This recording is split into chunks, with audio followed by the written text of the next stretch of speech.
About a week ago, John Calzano, a sports reporter for The Oregonian, wrote an article about Brandon Roy. Brandon Roy is a superstar in the NBA. He plays basketball for the Portland Trailblazers. What makes the article interesting is that it talks about a decision that Brandon Roy made about 2 years ago, that during the national anthem, right before a basketball game, he would leave his teammates and go pray, spend some alone time in the tunnel of the sports stadium. Well, Calzano's article is basically giving information about this. And Brandon Roy in the article says, I'm not trying to give a political statement. I just want to spend some alone time. Well, a lot of people aren't buying that. They're saying this is a political statement. And they begin asking questions, not just political questions, but also teammate questions. He's not being a good teammate, people are saying. A good teammate would stay with his team right before a game in an act of unity. They also ask questions about his patriotism. This is an unpatriotic act. This is a political message, an anti-American message. And Brandon Roy is saying, I'm not trying to give a political message, just want to spend some alone time with myself and with God.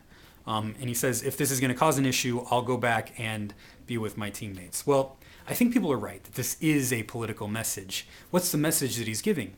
Brandon Roy is basically saying there are some things in life that are more important than basketball. There are some things in life that are more important than even my country. Some people are saying, well, I hope that you respect the soldiers who are allowing you to have the freedom to do this. And I begin to ask myself, are we, in a country that prides itself on freedom, are we really free if we begin to resent someone for not using that freedom in a way that we want them to use that freedom? Are we really free? I don't think so. And I'm thinking about this. This is processing, and I'm thinking about this, and Christmas is coming up, and I'm doing a class tonight with my youth group on the Christmas story, the birth of Jesus as it's found in Matthew and Luke. Especially like Matthew, because it's a politically subversive message. It's saying there are some things in life that are more important than your country. This is what it's saying. Wise men come after Jesus is born, and they come up to Herod, who's the king of the Jews, and they say, Herod, where's the king of the Jews? We hear that he's just been born. Well, what's the message that this is giving Herod, right? He's saying, oh crap, there's another king that's born. What am I going to do about that? This is a challenge to Herod's kingship. This is a challenge to the politics of the time, saying that there is another king. And what does Herod end up doing? He goes off and he kills all of the infants that have been born. Well, Jesus and his family end up going to Egypt during this time, where they find safety. Well, Herod is a puppet of the Roman Empire. He's the king of the Jews, but he's a subject to the Roman emperor.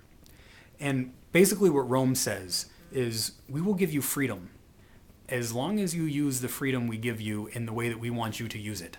It's not true freedom.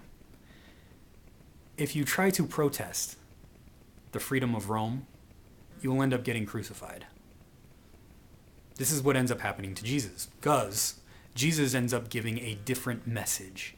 He ends up saying that the kingdom of God is among you. This is a political message that Jesus is giving. Rome ends up taxing, Herod ends up taxing people in order to pay for Roman building projects. Herod wants to make his country more Roman, make his people more Roman. And his people are saying, we're very happy being Jews. We would like the freedom to be Jews. Herod says, no, you can't have the freedom to do that. We have to be more Roman. We have to be more like Rome.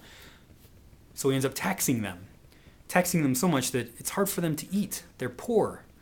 It's hard for them to keep houses. Many of them become homeless. Jesus ends up giving a different message, saying that the kingdom of God, the true kingdom, challenges the kingdom of Rome. So that, basically the Lord's Prayer that's found in Matthew 6 and Luke 11, where Jesus says, thy kingdom come, thy will be done on earth as it is in heaven. It's a place where daily bread is given to everyone. The kingdom of God.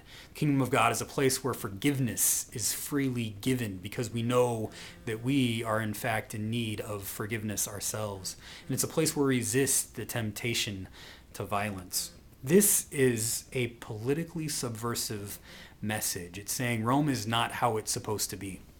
In fact, it's saying all of the empires, all of the nations of the world are not how they are supposed to be. They're out of whack, and they are judged by the kingdom of God that gives freely daily bread, forgiveness freely, that resists the temptation to violence. Jesus says participate in this. Even the United States doesn't participate in this very well. And I think maybe this is what Brandon Roy is getting at. I don't know. But if, Brandon, this is my message to you, if you end up having to go back with your teammates and you still want to give a politically subversive message, instead of singing the Star-Spangled Banner, maybe you could say the Lord's Prayer. They're about the same length of time. And I think that'd be pretty cool. So those are my thoughts on Brandon Roy, Christmas, and the kingdom of God. It is already among you. Just participate in it. So, yeah, there you have it. Thanks. Let me know what you think. Bye.